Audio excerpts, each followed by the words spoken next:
Asas yang kedua yang disebutkan oleh Syekh Abdul Malik Ramadan, ya. Kalau siapa yang di kitab boleh buka muka surat, ya, 109, ya. Ya, asas yang kedua, pilar kedua, ya, iaitu jalan menuju Allah hanya satu, ya. Jalan menuju Allah hanya satu. Apa maksud jalan menuju Allah, ya? Bolehlah kita, maksud dia jalan menuju Allah adalah jalan kita beragama, atau jalan kebahagiaan, jalan menuju syurga, jalan yang diridai Allah, jalan menuju kejayaan dan kemenangan, ya, di dunia dan akhirat. Hanya satu. Hanya satu, ya. Jalan dalam agama ni, ya, metod yang kita nak guna, cara yang kita nak guna, arah tuju yang kita nak pergi, ada satu sahaja, ya. Kenapa kita mengatakan begitu, ya? Ini kerana itulah yang Allah telah tetapkan atas kita, ya, bahawa daripada banyak-banyak kumpulan, ya, banyak berbagai-bagai aliran, parti, jemaah, puak, kelompok, kita mendapati bahawa Allah hanya menjanjikan kejayaan buat satu kumpulan sahaja. Siapakah kumpulan itu? Kumpulan apa yang berjaya ni? Nama dia Hizbullah. Jangan duk terbayang kat Hizbullah kat mana? Hizbullah kat mana? Lubnan. Ha? Jangan duk terbayang kat situ pula, ya. Itu jadi Syiah pula, keliru lagi, ya. Allah hanya menjanjikan kemenangannya kepada satu kumpulan yang dinamakan sebagai Hizbullah, sebagaimana dalam surah Al-Mujadalah ayat 22, ulaika hizbullah, Allah kata, sungguhnya mereka itu adalah kumpulan Allah. Hizb maknanya kumpulan. Ala inna hizballahi humul muflihun, sesungguhnya kumpulan Allah adalah mereka yang berjaya. Apa maksudnya? Maksudnya kumpulan-kumpulan yang lain akan gagal, ya. Di samping itu, kenapa kita kata hanya satu kumpulan sahaja yang akan berjaya di dunia dan di akhirat, ya? Kita sekali lagi mendapati bahawa kerana syarak apabila menyebutkan tentang kumpulan-kumpulan yang berbagai yang akan wujud di kemudian hari selepas zaman Rasulullah, ya, apa juga bentuk perpecahan, kita mendapati bahawa syarak bila cerita pasal perpecahan, cerita tentang berbagai-bagai kumpulan dan puak, kita dapati bahawa Islam menegah perpecahan tu. Bahkan menganggap bahawa perpecahan dan berbagai kumpulan-kumpulan ni, aliran-aliran yang berbagai ni, kita mendapati bahawa syarak mencela, ya. Syarak mencela perpecahan dan kepelbagaian aliran ini. Tidak seperti mana yang kadang-kadang kita dengar orang berhujah dengan ikhtilafu ummati rahmah. Perbezaan umatku, perpecahan umatku adalah satu rahmat. Keliru, segala keliru. Kamu berdua bergaduh, ya?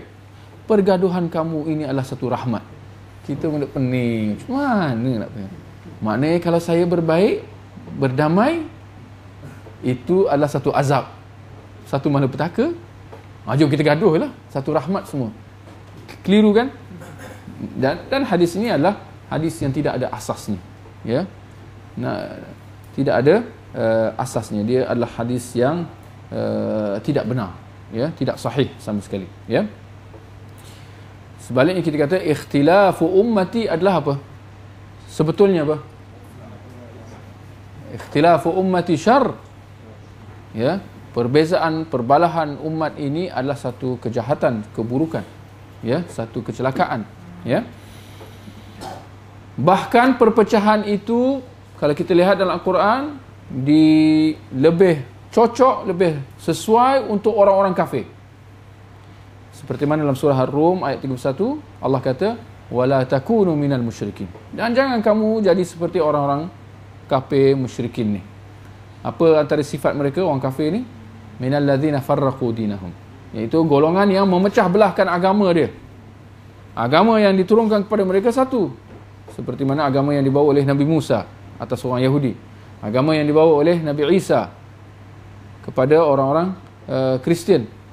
Mereka hanya membawa satu agama, tetapi ternyata bahawa orang-orang Yahudi dan Nasrani, mereka memecah belahkan agama mereka sehingga menjadi berbagai-bagai aliran, berbagai mazhab, berbagai kelompok,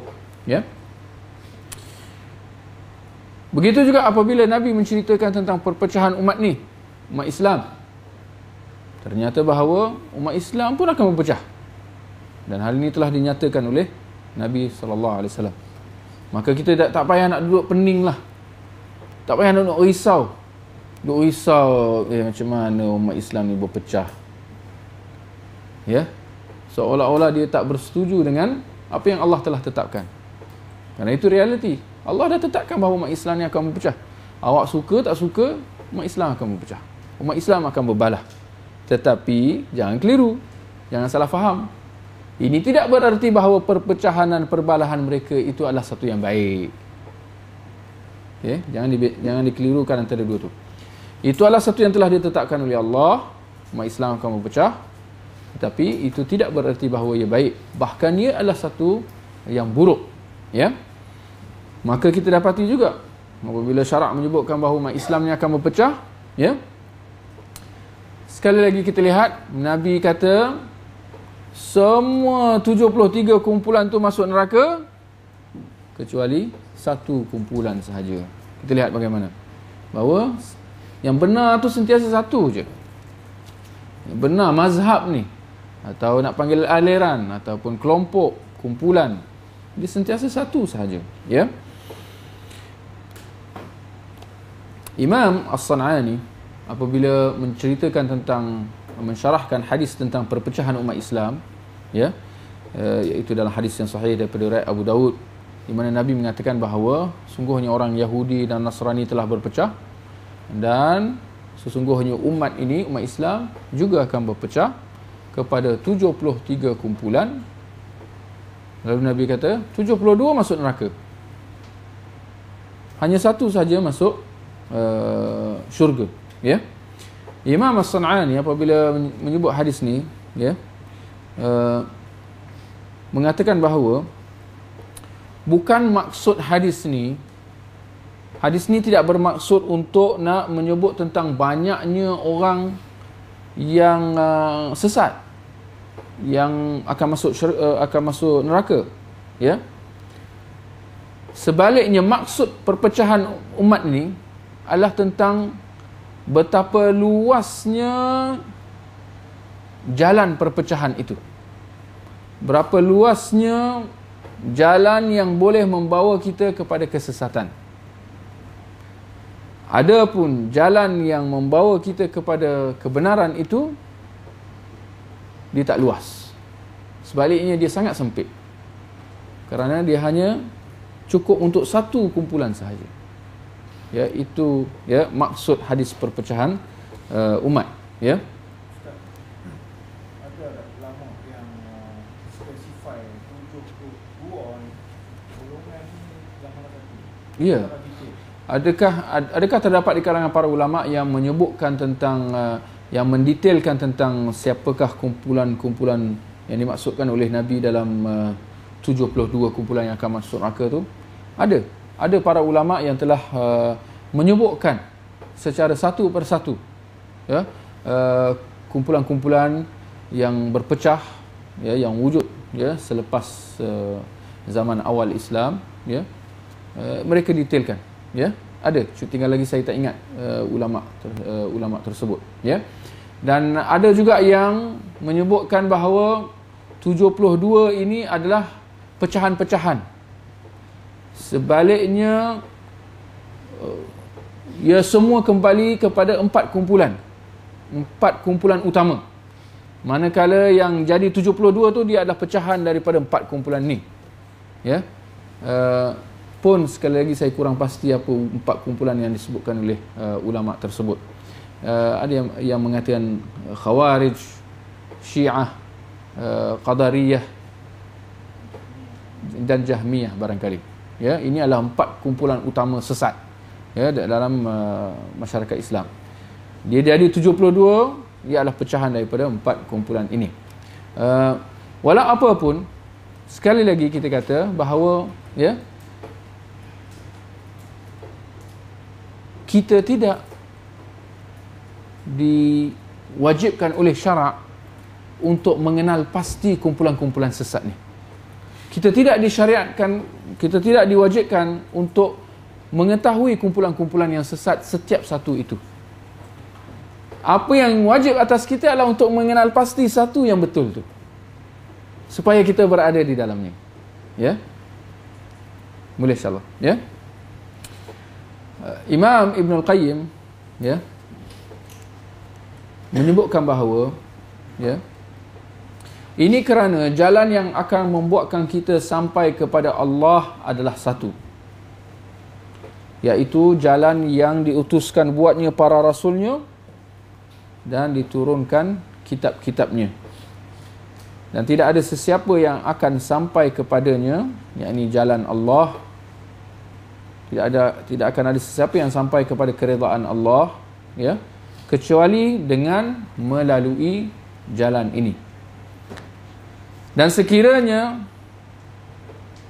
manusia cuba mendatangi jalan-jalan yang lain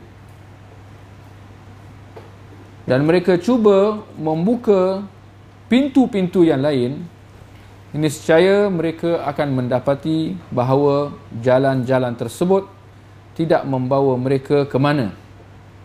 Ya. Manakala pintu-pintu yang lain pula ya akan didapati terkunci, ya, kecuali jalan yang satu ini, ia menuju Allah dan sampai kepada keredaannya. Ya, tuan-tuan dan puan-puan, tidak dinafikan bahawa ya adanya banyak kumpulan-kumpulan yang menyimpang, ya, seperti mana yang telah Nabi sebutkan, ya. Ini semua membuatkan seseorang Muslim itu, ya, menjadi bengong, ya, dan kadang-kadang menyebabkan dia lemah semangat, ya.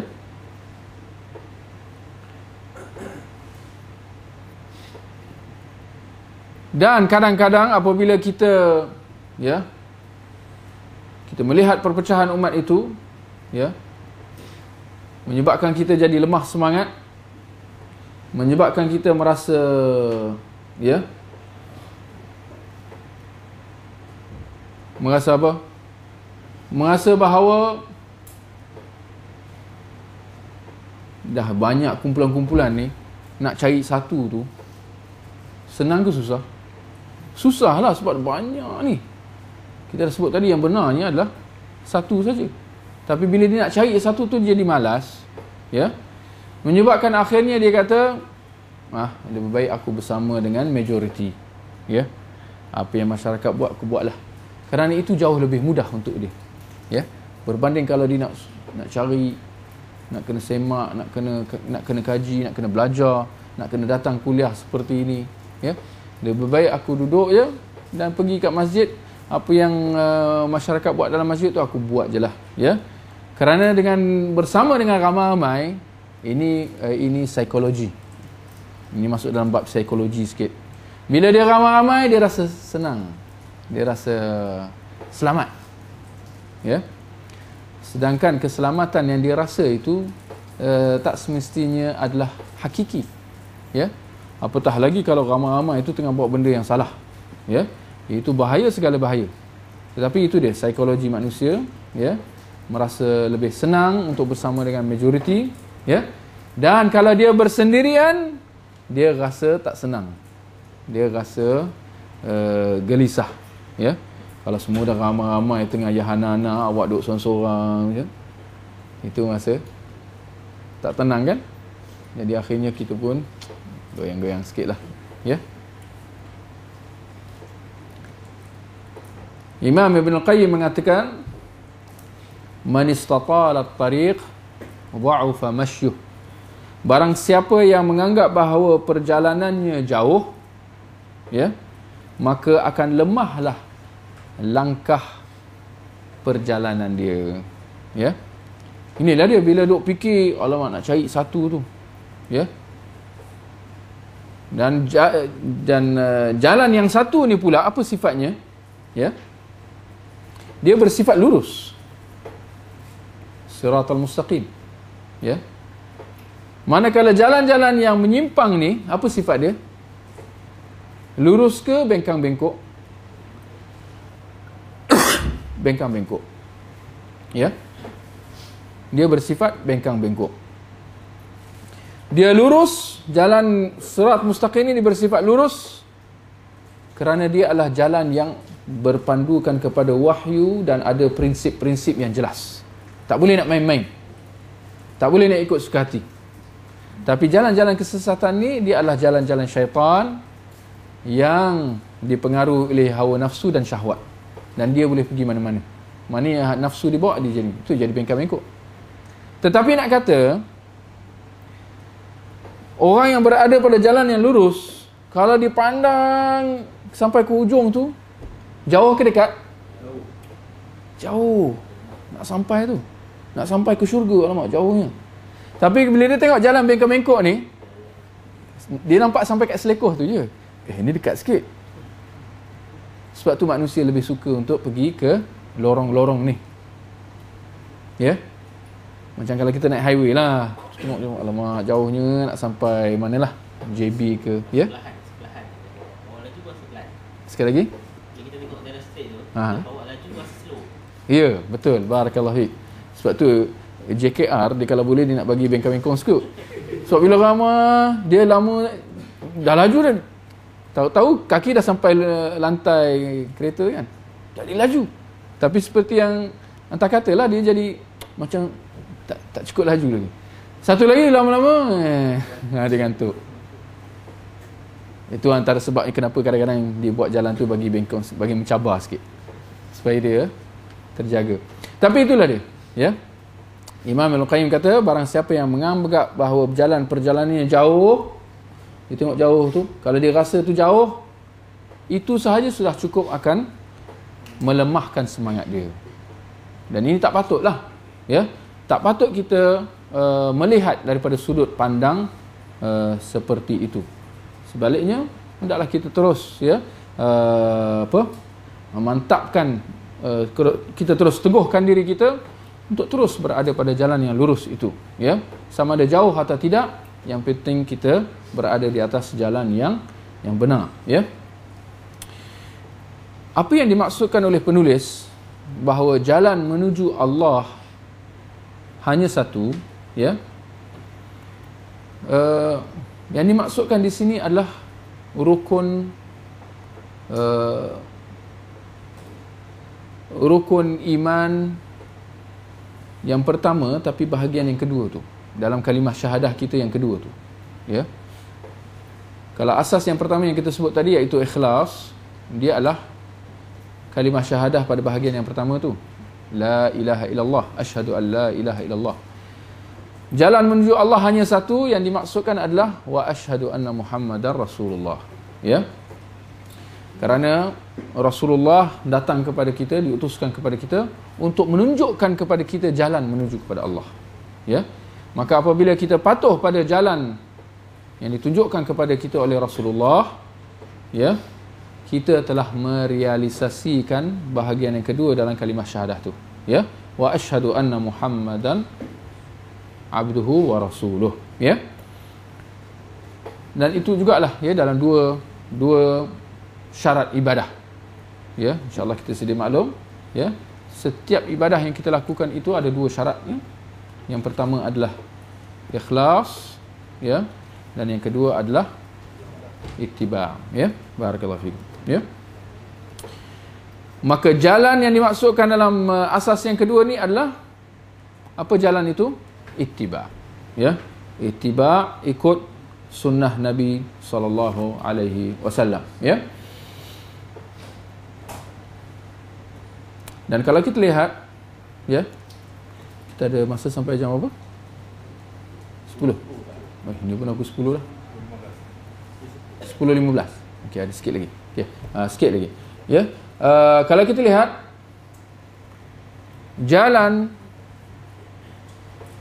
menuju Allah yang satu ini, insya-Allah kita dah jelas bahawa dia hanya satu. Jalan nak menuju ke syurga ni hanya satu. Highway nak pergi ke akhirat satu lorong je. Ya. Dan dia lurus. Dalam masa yang sama ia juga jelas.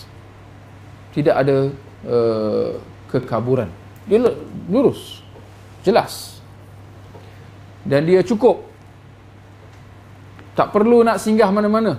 R&R untuk nak, ya, nak beli makan minum atau nak isi minyak. Tak perlu. Dia cukup. Ya. Dan dia sempurna. Ya. Disebutkan dalam sebuah hadis yang sahih daripada riwayat Imam Ahmad, Nabi SAW bersabda, "Taraktukum ala mithlil bayda." Aku telah meninggalkan kamu atas jalan yang terang benderang. Lailuha kanahariha. Malamnya seperti siang. Ya. Malamnya seperti siang. Tak ada benda yang sama-sama, tak ada benda yang gelap. Ya. Dalam jalan yang lurus yang kita nak tempuh ni. Ya. Tiada sesiapa yang menyimpang daripadanya, ya, daripada jalan lurus ni yang ditunjukkan kepada kita oleh Nabi. Tak ada sesiapa yang nak menyimpang melainkan dia akan binasa. Ini bahaya dia. Ya. Ini bahaya. Bila kita nak mandu tu, kita kena sentiasa berhati-hati dan kita kena buka mata betul-betul. Jangan terlelap dan jangan tertidur. Tertidur sikit, dia apa? Terbabas, orang itu akan binasa. Ya. Maka sesiapa sahaja yang cuba nak membuat apa juga tokok tambah pada jalan yang satu ni, dia nak buat tokok tambah, dia nak cuba nak cantikkan lagi sunnah Nabi, seolah-olah sunnah Nabi tak cukup cantik. Ya. Sesuatu yang tidak dilakukan oleh Rasulullah ataupun para sahabat, dia nak cuba buat tokok tambah, dia nak cuba nak membuat perubahan sini situ, dia akan sesat dan binasa. Itu hakikat. Ya. Dan itu yang dimaksudkan oleh Nabi SAW. Wa kullu bid'atin dalalah. Ya. Riwayat Muslim. Dan semua bid'ah adalah kesesatan. Ini bukan kita yang kata, tetapi Rasulullah SAW. Cukup jelas, cukup terang, cukup sempurna. Wa kullu bid'atin dalalah. Dan semua kesesatan dan semua bid'ah dan semua tokok tambah, semua inovasi, ya, dan seumpamanya adalah sesat. Ya. Maka akhirnya kita kata bahawa agama ini dia berdiri di atas ittiba, tunduk dan patuh, ikut sunnah Nabi. Bukan tunduk dan patuh, lawan dia apa? Ya? Ingkar. Ingkar dan lawan. Ya? Buat reformasi. Ya? Agama ini berdiri di atas tunduk dan patuh, bukan ingkar dan ubah. Ya? Adapun pendapat akal, ya, dalam hal agama, bila nak buat inovasi, nak buat ubah sini dan situ, menggunakan akal kan. Bila dikata ini kan baik, ini kan baik, hakikatnya, kebiasaannya, ya, berakal-akal dalam agama adalah tercela. Ya, berakal-akalan dalam agama, ya, adalah tercela. Ini kerana agama itu bukan sesuatu yang boleh dikecapi dengan melalui akal. Ya. Kerana agama ni dia membabitkan benda yang Ini soalan. Kenapa agama ni bukan dalam hal akidah aja, tapi dalam hal ibadah juga? Kalau dalam hal akidah, insya-Allah kita faham, akidah ni tak boleh nak guna akal, sebab akidah ni dia membabitkan benda ghaib. Akidah ni maknanya kepercayaan kan? Kepercayaan kepada apa? Benda yang kita nampak ke tak nampak? Kita tak nampak kan? Jadi jelaslah kat situ tak boleh kita nak guna akal sebab kita tak nampak. Tetapi sini soalan. Kenapa dalam bab ibadah pun kita melihat bahawa tak boleh nak berakal-akalan? Tak boleh nak kita nak gunakan akal juga semata-mata dalam nak nak menentukan satu urusan ibadah. Kenapa? Tak apa-apa masalah dengan akal tu. Kenapa kita tak boleh nak berakal?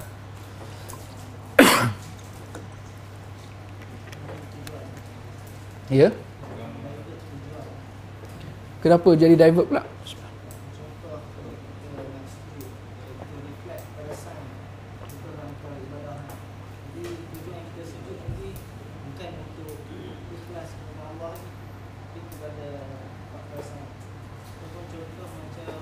Tak, saya ingat sebelum masuk ke contoh, kena tetapkan asas dulu. Baru bagi contoh.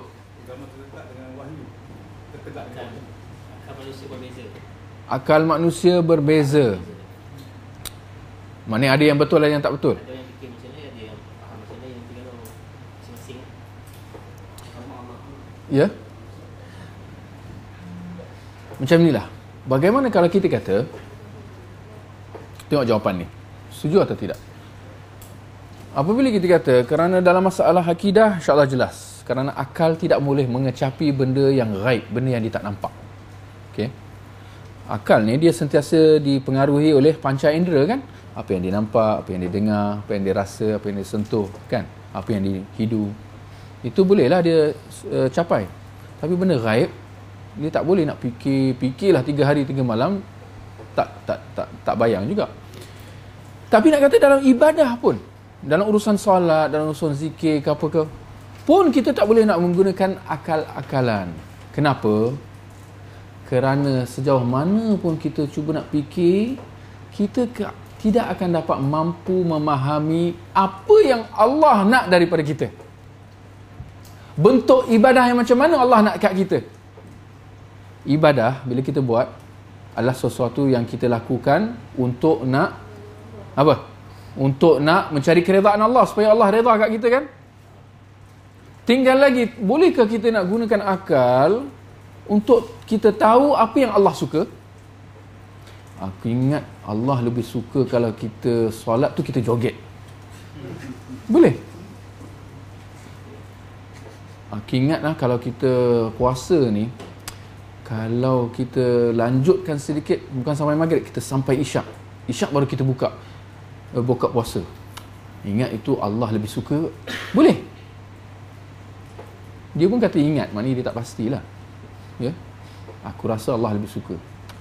Nampak? Dia masih jawapan dia hampir sama, kerana kita tidak boleh mengetahui dengan akal semata-mata apa yang Allah ya kehendak daripada kita, ya. Maka kerana itu kita lihat golongan awal Islam dahulu, generasi salaf maknanya generasi awal Islam dahulu, ya. Mereka sangat mengingkari sesiapa yang nak cuba mendahulukan pendapat, akal ataupun kata-kata seseorang atas kata-kata Allah dan Rasulnya. Ulama salaf dulu, dia generasi salaf dulu, sangat mengingkari sesiapa yang nak cuba bila disebutkan firman Allah atau disebutkan hadis Nabi SAW. Kalau ada yang cuba nak mendahulukan kata-kata yang lain, mereka sangat mengingkarinya. Tak kira betapa sejauh mana kehebatan seseorang itu sekalipun, kerana tidak ada sesiapa yang dapat menandingi firman Allah dan sabda Rasulullah sallallahu alaihi wasallam. Dan di sini kita kena bezakan, ya. Di sini kita kena bezakan antara kita beradab, ya, kita beradab dengan para ulama, kita cinta dan hormat mereka, ya, dan kita mendahulukan pendapat mereka atas pendapat kita. Kita kena bezakan antara ini semua, ya, yang mana kita tak nafikan ini penting. Kita hormat para ulama, kita cinta, kita beradab dengan mereka, ya. Ini penting, ya, bahkan ini disuruh.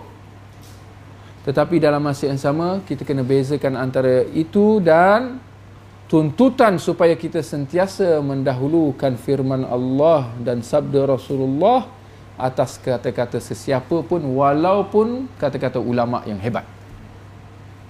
Ini adalah dua perkara yang berbeza. Kerana sering berlaku kekeliruan, ya. Bila kita mengatakan firman Allah, hadis Rasulullah, bila kita menyatakan sesuatu yang sejajar dengan nas tetapi menyelisih pendapat para ulama, akan ada suara mengatakan bahawa kita tidak beradab dengan ulama.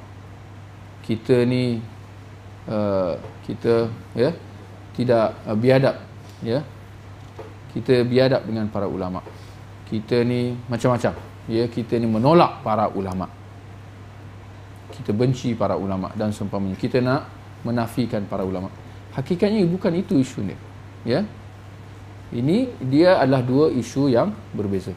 Kita hormat para ulama, kita cinta mereka, kita dahulukan pendapat mereka atas pendapat kita. Tetapi kalau firman Allah dan hadis Rasulullah, ia sentiasa perlu didahulukan. Dan ini tidak menafikan rasa hormat dan cinta kita kepada para ulama. Tinggal lagi cinta dan hormat kita kepada para ulama sama sekali tidak akan sampai kita mendahulukan atas firman Allah dan sabda Rasulullah. Ya, insya-Allah jelas, ya. Kita lihat Ibn Abbas, Abdullah bin Abbas radhiyallahu an, ya.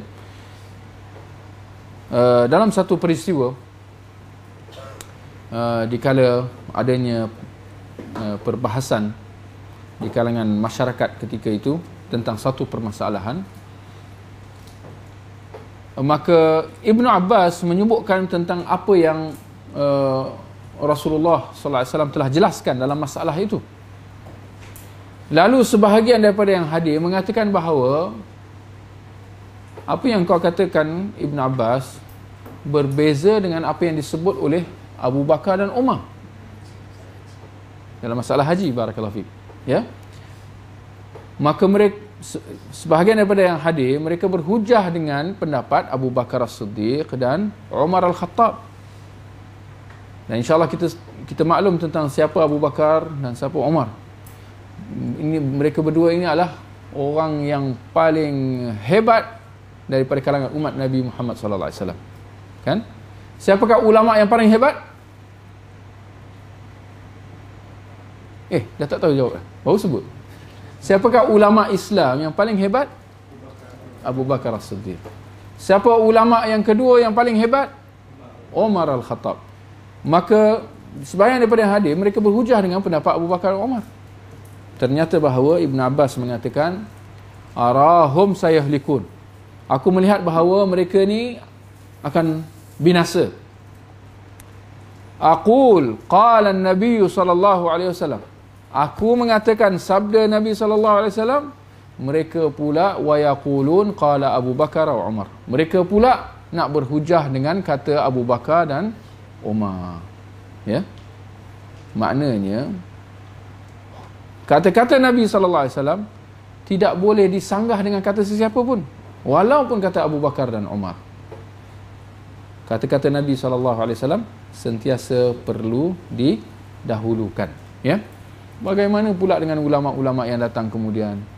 Kita tetap hormat dan cinta mereka. Tetapi jangan sampai hormat dan cinta mereka kita